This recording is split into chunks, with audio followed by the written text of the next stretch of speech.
చిన్నికృష్ణ గారు, మనకు 2014 నుంచి 19 వరకు శాసనమండలి సభ్యుడైన, అప్పుడు రాష్ట్ర మంత్రి అయినా, ఆ తర్వాత 2019 ఎన్నికల్లో మంగళగిరి నుంచి ఓడిపోయి కనీవిని ఎరుగని ఆధిక్యతతో 2024 ఎన్నికల్లో గెలిచి ఇప్పుడు రాష్ట్ర మంత్రిగా మరొక మారు తన ప్రయాణాన్ని కొనసాగిస్తున్నటువంటి నారా లోకేష్ గారు. మనకు కాసేపు విశాఖ స్టీల్ ప్లాంట్ ఉదంతాన్ని, అక్కడ చేసినటువంటి వ్యాఖ్యల్ని పక్కన పెట్టి నారా లోకేష్ గారి ప్రయాణాన్ని చూస్తే ముఖ్యమంత్రి కాగలిగినటువంటి స్థాయికి నారా లోకేష్ గారు చేరుకున్నారని మీరు అనుకుంటున్నారా, లేదా ఏ విధంగా విశ్లేషిస్తారు? అంటే తన తండ్రి ఒక పొలిటికల్ యూనివర్సిటీ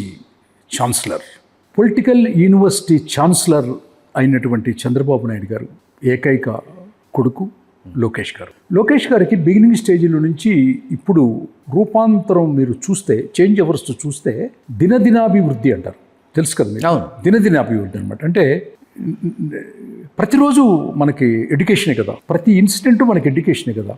అట్లాంటి నేర్చుకుంటూ తండ్రి అడుగుజాడల్లో నడుస్తూ నిదానంగా మెట్లన్నీ ఎక్కుతూ ఉన్నాడు. ముఖ్యమంత్రిగా ఆయనకి ఎక్స్పీరియన్స్ ఉందా లేదా అనేది ఇక్కడ డిస్కషన్ కాదు. ఎందుకంటే ఎన్టీ రామారావు గారికి ఎట్లాంటి పొలిటికల్ ఎక్స్పీరియన్స్ లేదు.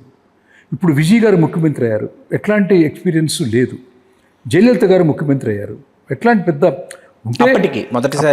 మొట్టమొదటి అట్లా ముఖ్యమంత్రిగా పరిపాలించడానికి ఎక్స్పీరియన్స్ అవసరం లేదు. కానీ ముఖ్యమంత్రిగా ఆ సీట్లో కూర్చున్నప్పుడు మాత్రం నేను నాయకుడిని కాదు, నేను సేవకుడిని అంటే మాత్రం చరిత్ర పుటల్లో నిలుస్తారు శాశ్వతంగా. నేను నాయకుడిని అనుకున్నవాడు మాత్రం చరిత్ర పుటల్లో ఒక విలన్గా చిత్రీకరించబడతాడు.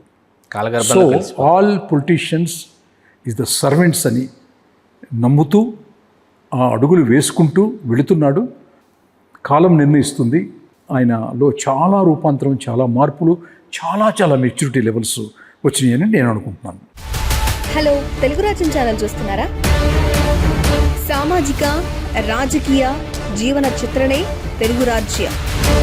అతిశయోక్తులు, అసత్యాలు ఉండవు.